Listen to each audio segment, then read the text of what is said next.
Nakarating po kayo dito. And kung umulan, bumagyo, andyan yung swerte. Di po ba? Yes. Yes. Isang sigaw naman dyan na swerte. Swerte! Wait lang po. Fungsoy.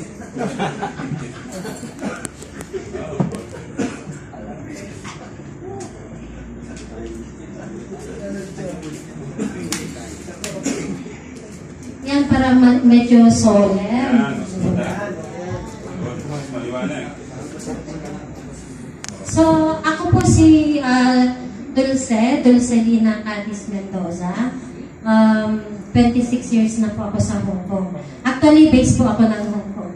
And then, yung aming upline dito, pumunta po kami ng Dubai.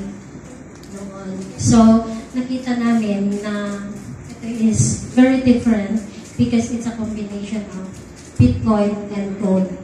Bitcoin, tumataas siya, hindi siya masyadong bumaba.